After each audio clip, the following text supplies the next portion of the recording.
you want to feel more loved, you need to make the other person feel more loved. Show genuine curiosity in them, ask them questions about their inner life and their inner world and what they're thinking and feeling and doing. And even if it's like the minor details of their life, we all kind of want to be seen and heard and known, right? Research shows that we kind of hesitate to ask deep questions because we think we'll be sort of prying or nosy, or personal. And yet actually on average, people want to be asked those questions, right? Because you really do feel loved when the other person is like really interested in you, right? When was the last time someone showed genuine curiosity in you, right? Like you're telling a story and they just couldn't wait for you to hear it. They're so excited to hear it, right?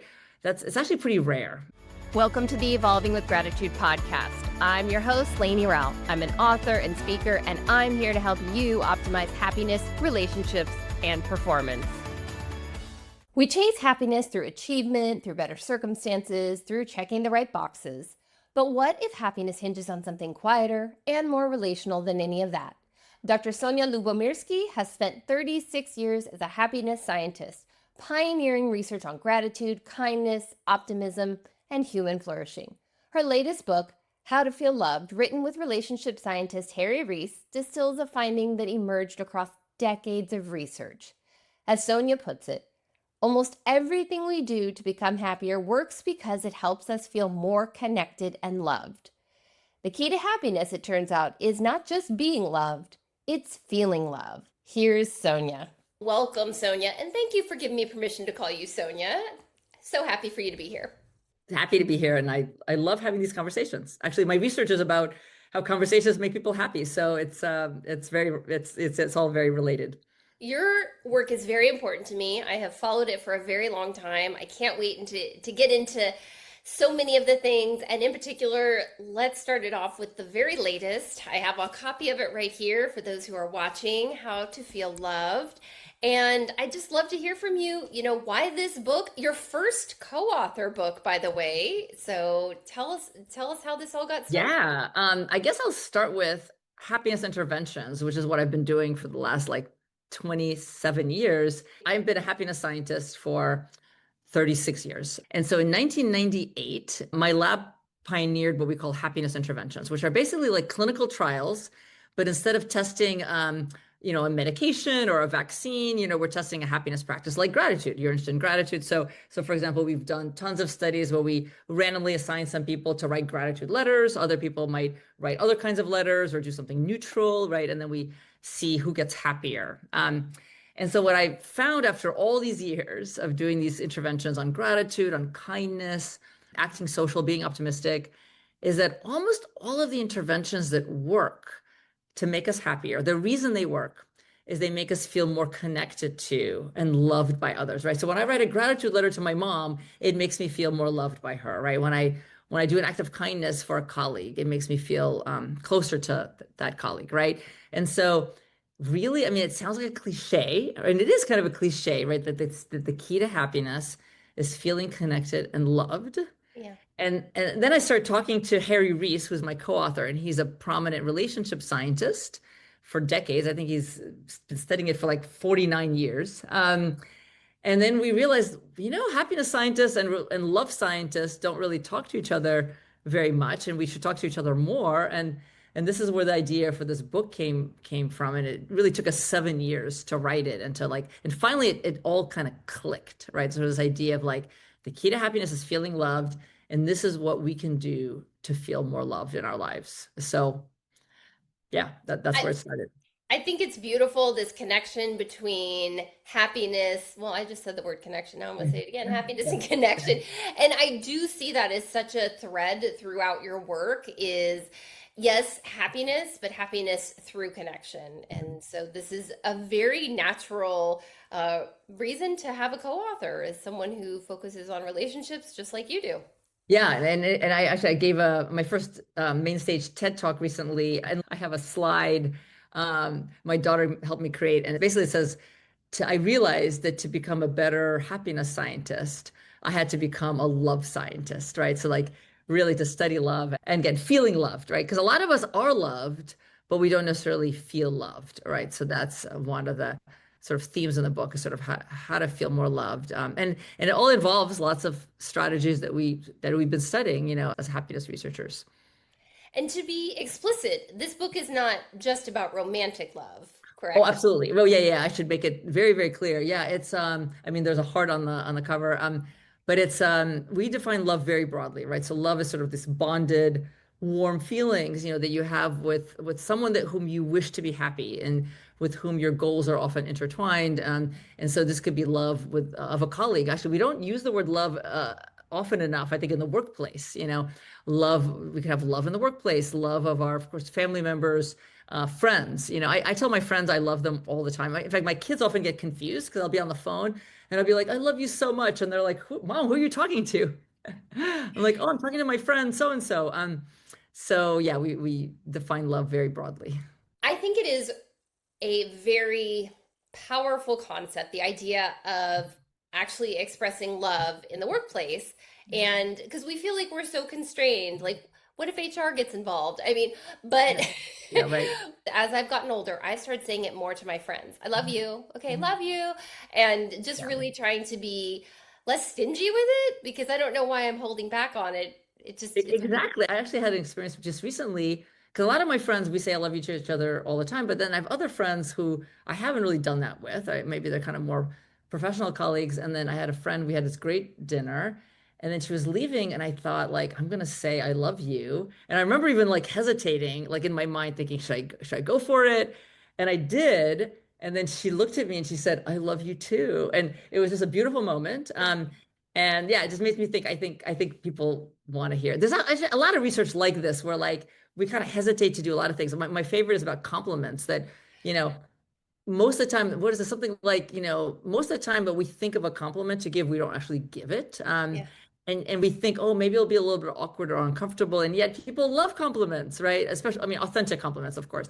So do more compliments. Another research line I love is like, we're hesitate to reach out to old friends or old colleagues or old friends who haven't heard from us in a while. We think, oh, maybe it'll be a little awkward, or, why are they reaching out? And yet, on average, people love to hear from you, even after a long time. And I think that's Yeah. part of, there's really two parts to the book, right? It's about thinking differently and approaching differently. And that's what we're really talking about here, even, right? Even just in saying, I love you to friends, it's thinking differently about it and approaching the conversation differently. Is that fair to say? Yeah, exactly. Like, I think the book is really empowering because it's about, if you don't feel loved in at least one of your relationships, and people tell us, I mean, at least 70% will say, and I think actually the number is even higher. In our surveys, at least 70% say there's at least one relationship in my life that I want to feel more loved by or more loved in.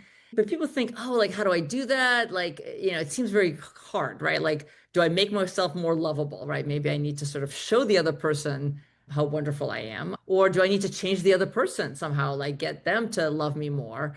And that seems overwhelming and doesn't seem very controllable. And the message of our book is really pretty empowering, which is that if you want to feel more loved, you don't need to change yourself. I mean, of course, it's always good to work on yourself. So, but you don't need to change the other person. What you need is to change the conversation. And you can think of a relationship as a series of conversations, right? So you change the conversation. And the first step is really make the other person feel more loved first, right? Which is really under your control. So anyway, yeah, so you're absolutely right what you just said. It's really, really controllable, like what you can do. And that's very empowering. We Yeah. have agency. Yeah. I often think the best way to change someone else's behavior is to change my own behavior first. And not that I'm trying to manipulate them or anything like that. And that also takes me to a concept in the book, feeling loved versus being Yeah. loved. And that's not exactly the same thing. So can you talk us through Yeah. why that distinction matters? A lot of us are like we know we are loved. So maybe it's our partner or a child or family member, friend. Like we know that they love us, but we somehow don't feel loved. And I actually was just thinking the other day, I think there's something good about just the awareness that they love us, but feeling loved is really like one way to think about it is like there's a cup of love. Okay, so I have this little vase here. So imagine we all have this sort of cup of love. And I know, say, my romantic partner loves me, but I'm not feeling as loved as I want to be. So maybe he's showing love, expressing that love to me, and it's filling my cup of love, but maybe I have a leak at the bottom and it's somehow leaking out, right? So that might be true for some people, or maybe I don't have much of an opening at the top, so it's kind of not really getting in. So that's another way to think about it. That could happen. I think that's fairly common that we don't sort of feel as loved as we want. And one thing that we argue is that you can't really feel loved if you're not truly known by the other person. If you have a wall around you, which we all do, and we have these walls to protect ourselves, so they serve a function. But if I have a wall around me and like you don't really know me, I'll always wonder, like, would you still love me if you really knew me, right? So like we need, so one of the insights of the book is to feel loved, you need to be known and also really truly known the other. So we have to kind of take down our walls a little bit. So which is not easy to do, but there's strategies for that. And so, what is like a strategy for that? What's a good practical thing that we could do to kind of take down those walls and really be known by other people so that we do feel loved? Yeah. And that's really what our book is about, is we need to be known and know the other. So the first step, if you want to feel more loved, the first step is a little bit counterintuitive. If you want to feel more loved, you need to make the other person feel more loved. And the first step is really to show genuine curiosity in them and to really like to ask them questions about their inner life and their inner world and what they're thinking and feeling and doing. And even if it's like the minor details of their life, we all kind of want to be seen and heard and known, right? Like there's research that shows that we kind of hesitate to ask deep questions because we think we'll be sort of prying or nosy, or personal. And yet actually on average, people want to be asked those questions, right? So show curiosity in the other person, make them feel, because you really do feel loved when the other person is like really interested in you, right? When was the last time someone showed genuine curiosity in you, right? Like you're telling a story and they just couldn't wait for you to hear it. They're so excited to hear it, right? It's actually pretty rare. But it's so compelling and powerful. And then let's say I'm showing curiosity in you. So you start to tell a little bit more about yourself, about your story, something that's going on with you. And then I truly listen. So that's the second step, is to listen. And we talk about these mindsets to embrace to make other people feel loved. And one of them we call listening to learn. Mhm. And the reason is that most of us are not very good listeners, including me. I'm not a very good listener. I'm more of a talker. But the idea is that approach your next conversation as a listener, not a talker. And because most of us are sort of listening to respond, right? We're kind of mentally rehearsing what we're going to say, right? Which creates this sort of inner chatter that interferes with our responses, right? With our listening. So the idea is that you listen to learn, like listen like there's going to be a quiz tomorrow, what they have to say. So you really truly listen. So again, you show curiosity, you ask questions, then they start telling the story, they're opening up. You help them open up, right? Lower their walls so you can know them better. You know them better. And then, yeah, you truly listen, you ask questions, and then they'll open up more. And then the idea is they will reciprocate. And reciprocity is one of the strongest sort of rules or norms of social behavior, right? Like it's very hard not to reciprocate. Sometimes it happens, and so the idea is that the other person will reciprocate and they'll show curiosity in me, in my story, right? And listen and then help me open up. So then I'm able to take down my wall. So we kind of take turns, sharing and listening and showing curiosity, with warmth and acceptance. So yeah, so that's really it sounds kind of simplistic almost, but that's really it.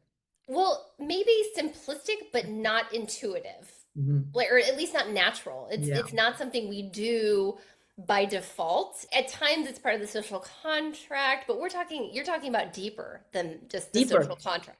Yeah, when you think about like a first time you meet someone, that's actually easier to understand. Like imagine you're going on a first date or you're meeting a professional colleague, for the first time, you're having lunch. What do we do on those sort of first impressions? Like usually we want to impress each other, right? I want you to think that I'm kind and interesting and smart and funny, right? And so we're trying to impress each other, which means we're only showing just like this little tip of ourselves, not our whole selves. And I might succeed in impressing you or the first date, but it's not going to forge a connection, right? It forges a connection when it's like you break the fourth wall and you sort of show something a little deeper. It doesn't have to be negative. I mean, it can be, it could be something vulnerable. It could be like, saying your true opinion about something, what you're really thinking about lately, a little bit more than just sort of trying to impress the other person. So my hack for this, and tell me if you have a different one. I love the Arthur Aaron questions, and they went viral because of the New York Times article 36 Questions to Love. But I do actually keep those questions handy, and when I'm with people, and I'm not like taking it out like it's a checklist, like, okay, here's question one.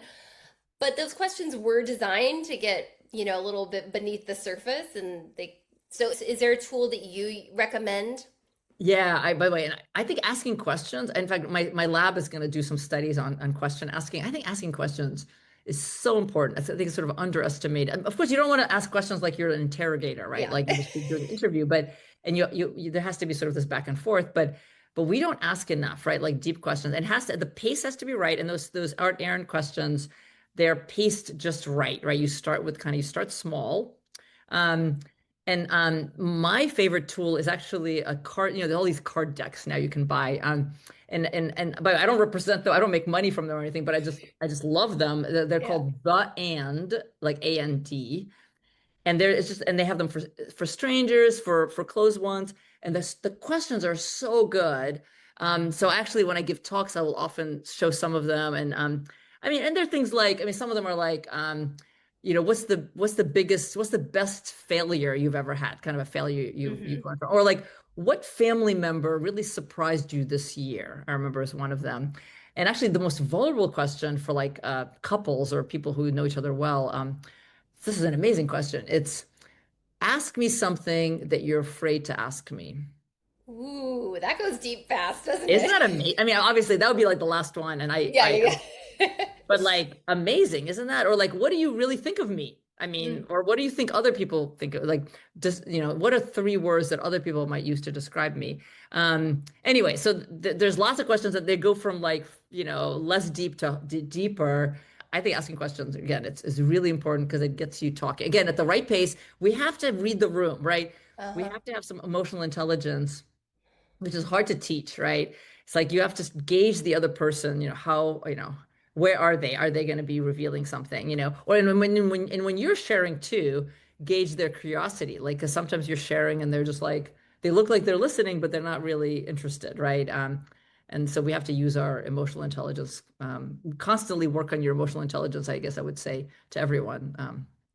Yeah, I love them. I love all the mindsets. Radical curiosity and listen to learn are so essential and really need to be a part of our everyday lives. And I think about, if you're doing a meeting, there's kind of always this awkward, like people either coming into a physical space together or either on a Zoom, like we're on today.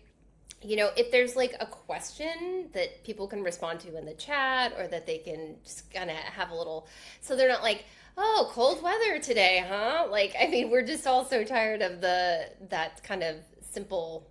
Exactly. And yeah, but then you don't want to just go really deep, and then Yeah. it seems a little bit like artificial, right? Yeah. There was a while where I was going to a lot of first dates, and I just found them so boring, and so I started saying like, okay, like I like to ask some, like, some interesting questions at the beginning. And people usually are like, great, because like it's always a little bit awkward, right? And so yeah, it could just be like, what's been on your mind a lot lately? What you've been thinking a lot about lately? And sometimes people will say really deep things and really vulnerable things. And sometimes, it might be something, kind of neutral, but that's fine, that's how you kind of gauge. So yeah, like what's, yeah, like something that made you happy recently, something that made you Yeah. sad recently. It doesn't have to be, as I said, like, because one of the Art Aaron questions is like, when was the last time you cried? I know. Yeah. I think and that might be a level two question. So, It yeah. depends on the person. Again, you have to kind of read the person and Yeah. sort of gauge. I guess, yeah. In fact, I'm still working on how to introduce that first question. Again, I'll sometimes they'll say like, oh, you know what, I'm kind of done with small talk. I don't like small talk. I love to, Yeah. get right into like, can I ask you some questions? And usually people are like game. We have a box of questions on our dining room table for family dinners. Yeah. And that way, it's kind of just sometimes they're tired at the end of the day. You know how kids are. How was your day at school? Good. So we have those questions, and I've used them in classrooms with kids and things like that. So I do think having the questions is like a good tool to have in your toolkit because you Totally. just, Yeah. I go blank every time when I'm trying to do it from memory. Okay, so we've talked about out of the five mindsets for feeling loved, we've talked about radical curiosity, listening to learn. Is there Yeah. another one top of mind that you're like, we really should? Sure. One of my favorites is called multiplicity. Mhm. And it actually comes from trauma research. So sort of the idea that if you have a trauma, it doesn't define you. So multiplicity is this idea that we're all multitude, that we're like a quilt of both positive and negative qualities, right? So, and we know this, but we have to kind of remind ourselves. Um, so I'm generous at times, but sometimes I'm selfish, and sometimes I'm loyal, and sometimes I'm narcissistic. And we're all like that. And to sort of recognize that we're all this kind of quilt of many things and that one behavior or one trait doesn't necessarily define us, right? So when you're having that conversation and you're asking those questions and the person opens up, because again, the key is to really getting to know another person and them to get to know you. So, and maybe they open up about something that's a little uncomfortable or maybe not attractive about them. How do you respond, right? This is a really hard one. I think most of us are kind of inherently judgmental. You could argue it's like it's sort of evolutionarily adaptive for humans to be judgmental, right? We want to know like who's our friend, who's our enemy, right? Who should we stay close to or stay far away from? So you have to kind of take a breath and see the person in their messy complexity, right? That we're complicated, we're contradictory, we have sort of both good and bad sides, not just in other people, but ourselves too. So that's really one of my favorite mindsets to really where you can help you accept and recognize people for their sort of full humanity. Now, once in a while, you might hear something and you decide you don't want to really like hang out with that person anymore. That's okay. That might happen. By the way, understanding someone's bad behavior doesn't mean that you accept or condone it or justify it, right? Yeah.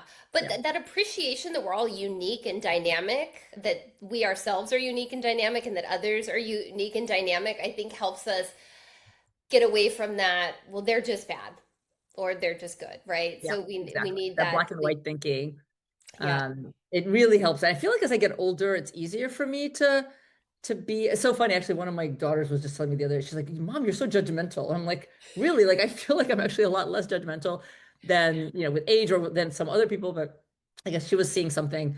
But kids will tell you, right? Like, sort of these, be very honest with you. But yeah, I often have the experience where someone will say, "Oh, can you believe that guy did that?" And I'm like, and I do at first, I'm like, "Oh, I can't believe they did." And then I kind of like start to see, like, try to put a wider lens on it. And I'll often see like the little boy inside the guy who, like, maybe used to be really insecure or threatened, and which kind of made him, I don't, again, it's not an Yeah. excuse, but it's sort of an understanding of like what got him to do that thing. So, Yeah, that it was yeah. that moment in time and not necessarily an indictment on how that person is for all of time. Speaking of how kind of we're unique and dynamic, could you talk a little bit about lonely moments versus lonely as an identity? Yeah, sure. And by the way, feeling love, right? Again, the book is called How to Feel Loved.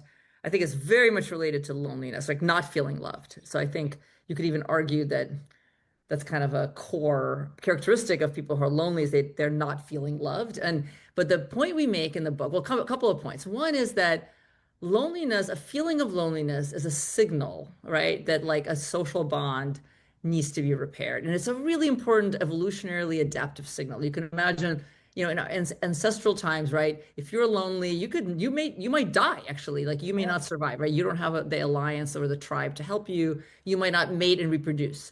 And so that's why today that those lonely moments feel almost like you're dying, right? Like because in the past they really were like that threatening, that aversive. So it's good that we're so that it feels bad, like because it's a signal that we need to repair and we need to do something to sort of feel less lonely.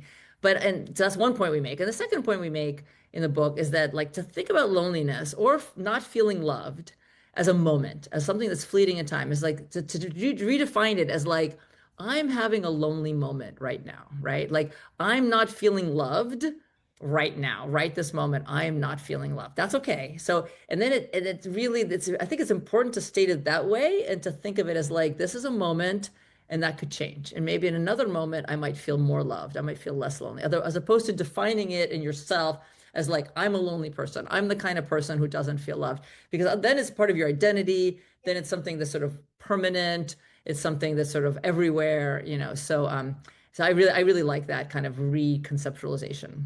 It's like embracing the impermanence. It's just with us right this moment, Yeah, but it won't be forever. it won't So, be forever. Yeah. and by the way, you did a really good segue that I failed to do. So Yeah. thank you for fixing that for me because my mind jumped to something and you made it much smoother. So Yeah. thank you for that. I do want to talk about gratitude as we've Sure. talked about reciprocity in, how to feel loved. And I mean, I'm a big nerd for gratitude. I've been studying, writing, and talking about it for years now. And I just would love for you to share kind of like, what do you think people need to know about gratitude? And feel free to connect it to how to feel Sure. loved. I love studying gratitude. I think it's such a rich state and emotion and trait. It's an emotion, it's a state and a trait. There's so much to say about it. So one thing to say is I think gratitude is an antidote to taking things for granted. It's almost like the opposite of taking things for granted. And we humans, we tend to we accomplish something, we like get a new car or bag or house and job, and then we relationship even. And then we start taking it for granted, right? We sort of get used to it. It's called hedonic adaptation. My second book, The Myths of Happiness, was really about this. And so gratitude is really a very powerful antidote to taking things for granted, right? Because when you're grateful, when you're truly grateful for what you have, your health, your relationship, anything, yeah, it helps you for not taking things for granted. Actually, was talked to someone recently who had these really amazing stories about how he once did this like basic training as part of the military, where he was so cold and like it was so awful that he every single night he still thinks, I'm so happy to be in this comfortable bed. and To and not be most there. Yeah. amazing, most of us just don't. Yeah, like it's hard to maintain that, right? For my first daughter, when she was like 2 or 3, I put her in preschool, which is a block away, and I would drop her off at preschool, and she would scream and scream, and she just it was so awful. And none of the other kids were screaming, maybe the first day or two, right? But then she was the only one out of like 20. And it was so awful for me as a first time mom. And I remember just walking home like every day crying. And there's a kid in my block who was maybe 17, who was severely disabled and autistic. And he was sort of walking around the block. And I just remember sometimes like seeing him and thinking, oh, I have so much to be grateful for. Like she's healthy. Yes, she's having trouble adjusting to preschool, obviously, or maybe she has other issues, but and it really helped me. And then once in a while I would remember that. Now, I don't think it's a great recipe for happiness, is sort of to remind yourself, oh, someone else is much worse than you. But that is really what gratitude a lot is about, is sort of subtracting it. Like I might not have this, like I might not have the health. So it's hard work. So again, that's my other point, is that gratitude really has to be intentional and deliberate and takes effort. Yes, it can become a habit, but if it's too much of a habit, then you don't really notice it. So you really needs to be kind of like almost refreshed uh, on a constant basis. It's like you make a decision every day to be grateful. Another point I want to make about gratitude is that gratitude also is sometimes can feel unpleasant, right? So yeah, we've done some studies that show that when you're grateful, you feel more connected. Like I feel connected to my mom when I'm grateful to her, right? You feel elevated and inspired, like because when I'm grateful for, say, my teachers, I'm inspired to sort of do better, right? To make them proud. But it also can humble you, right? Because it makes you realize like my happiness and success isn't just about me. It's actually all these people who've helped me. Yeah. I think humility is a good thing, but it can feel a little bit unpleasant. It can also make you feel indebted. And, in some languages, the word grateful is the same as the word indebted. Isn't that interesting? That is, I've Uh, never heard that before. That's yeah. fascinating. And it's so interesting. And it makes sense because they're very related, right? So when you're grateful to someone, it often makes you feel indebted to them, like because maybe they've done something for you, they've supported you, then you feel like you want to. Reciprocity is a really powerful social norm. Um, and so that's something to think about too. I think those kind of quote unpleasant feelings of humility sometimes and indebtedness actually are good for us, just because they feel a little bit unpleasant because they motivate us, right? So Yeah. indebtedness makes motivate me to pay back or to pay it forward. Yeah, I tend to distinguish between habits and rituals. So I try and think about what are the gratitude rituals that can be a part of my life because I Mhm. don't want to get, to me, a habit is something that I kind of do without thinking. And it can Great be point. bad, it can be good. I want to like a habit to go to the gym and not think about going to the gym. I just get in the car and go, right? Mhm. And then a ritual like savoring a hot tea or writing a letter to someone. Those are things I try and just up the mindfulness on so it doesn't lose that. But I find it so fascinating the research that you and Dr. Robert Emmons and you know Mhm. all have done about Yeah. this, and that there's really no magic how many times a week you should do Yeah. gratitude. And that just is like, again, kind of going back to we're all unique and dynamic, right? Exactly. Actually, a couple of things that's so fascinating. One is, yeah, it really is going to depend on the person. I mean, the studies, I and others have done studies that show like, oh, maybe gratitude once a week is better than three times a week. But these are all average effects, like with all psychology findings, they're average effects. So for some people, maybe gratitude every day works better, right? So you have to kind of self-experiment and customize it to yourself. And I love the habit versus ritual perspective because that is something that we really struggled with. Like if you it's like okay, like acts of kindness, right? Like if I do random acts of kindness all the time, like I'm just gonna stop getting the boost from it, right? Because it's just like so if it just becomes kind of a habit. So, but and so like how do you not make it a habit and yet make it a habit, but still get so I love that idea. One of my colleagues and friends, Mike Norton, wrote a book recently actually called The Yes. Ritual Effect, right? And so he talks a lot about that as well. So yeah, you know about that. I haven't read that yet, but I am aware of it. It's on my TBR. Yeah, yeah. But I think that's in alignment with it, right? Isn't that kind of his thought too? Is like rituals are different from habits, Yeah, right? and then the rituals are really important. And he talks about athletes having little rituals. You know, some of them are Yeah. kind of superstitious, but they work. Um, so yeah, thank you for highlighting that for me. I just wrote that down. I'm gonna Well, think about it. I one of the things I love, I subscribe to your newsletter. I'm going to put an early plug in for that. I'll ask you to again at the end. We need to talk about that. But one of the things I love in your newsletter is that you will send us these tips, and I love how you talk about gratitude practices that most people don't think to do because there's the very common ones, and those are high value. But I really love like counterfactual thinking Yeah, is to this day my favorite gratitude practice. It's kind of a hard practice in some ways as yeah. think about someone you love who's changed your life, and now imagine your life without them. You're like mentally removing them. That's a little unpleasant. Like you have to go into an unpleasant space to get the benefit of the Exactly. The last newsletter, what, right, it was about like gratitude for things that didn't happen, that could have been bad. yeah. So yeah, it takes, all of these practices take effort and imagination and deliberation sometimes. But they're worth it. And it's still easier than like going to the gym, I mean, it's still something you could work into your day very easily, as you're Yeah. walking to make yourself some tea, you're thinking about gratitude. Okay, I cannot have you here and not ask about the happiness pie chart. Mhm. So, and I really would just love to hear Mhm. because I think there's been some assumptions over the years about what was shared there. And so I would love to hear from you. Right. Like Well, what are people getting wrong with the happiness pie yeah. chart? Yeah. Sure, sure. Well, first of all, my colleagues and I wrote about the pie chart 25 years ago. But it stuck. It I stuck. know it's stuck, and the part that we regret is putting numbers on the pie chart. So because then people took those numbers very, very seriously. So there's been a lot of misinterpretation about the pie chart. So I'll just say this is how I think about the pie chart now. And I have a paper, by the way. It's on my website, sonjalyubomirsky.com. All my papers are there. And I think it's called Revisiting the Pie Chart. I think people can just Google that. Anyway, the idea is that there's really three buckets of influences on happiness, right? The first bucket is genetics. We all know, there's genetic influences on happiness. The second is your life circumstances, your life situation. Are you rich? Are you poor, right? Are you married? Where do you live? How old are you, et cetera? That's going to influence your happiness depending where you are on that, on those measures. And then the third bucket is really like what you can do in your everyday life, like expressing gratitude, how you think, how you behave in your everyday life that can impact your happiness up or down. And so there are really these three buckets. I really don't want to put numbers on them.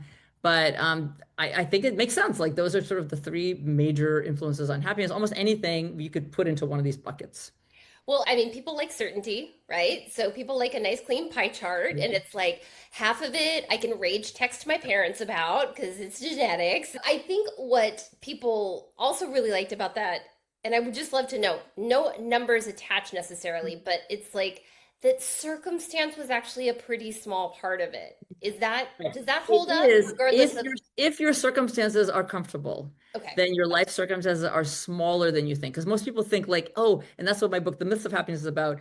If I have a baby, I'll be happy. If I move to that city, I'll be happy. If I get that other job I really wanted, I'll be happy. And yes, you might be happier, but it may not be as big of an effect as you think. Now, yeah. but if you live in a war zone, if you live in poverty, if you're in an abusive relationship, like absolutely those circumstances will have a huge difference on your happiness. So it's really only if you're sort of relatively comfortable that circumstances aren't as big an effect as you think they will be. Okay. And then the other thing that I think people just really gravitate towards is the idea that they have control over their happiness. Yeah, And that holds true. Rather, we don't need a number on it, but it absolutely. holds true. Absolutely, it holds true. But as we've been talking about with gratitude and other practices, in my book, How to Feel Loved, right? How all those things that you could do to like show curiosity, to listen, to share. I mean, we have control over that. Yeah.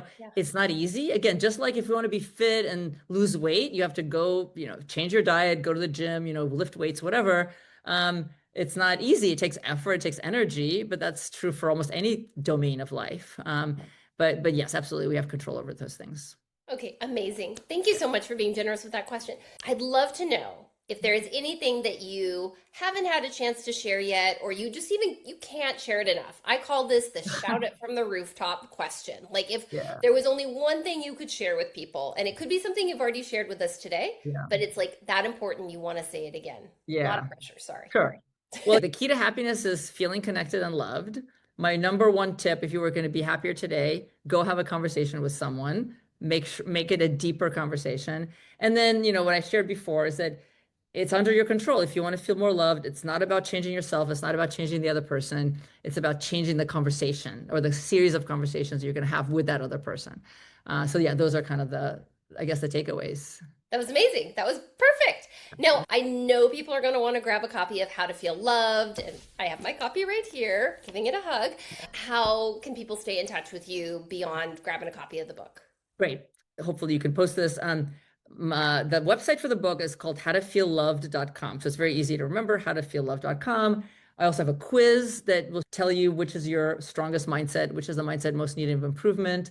That's on howtofeelloved.com. So that's probably the best place to go. And then I have my own website, which is called sonjalyubomirsky.com. Now I have a little bit trick. If you Google Sonja with a J, my first name, and happiness, you should be able to find me. So that's easier to spell my name, Sonja Happiness. And that's where my newsletter is. And I really recommend that because sort of every 2 weeks, it's just a free newsletter. People will learn about happiness. I have a course that I teach every week, just 30 minutes on Zoom with happiness tips with a business partner, Lauren.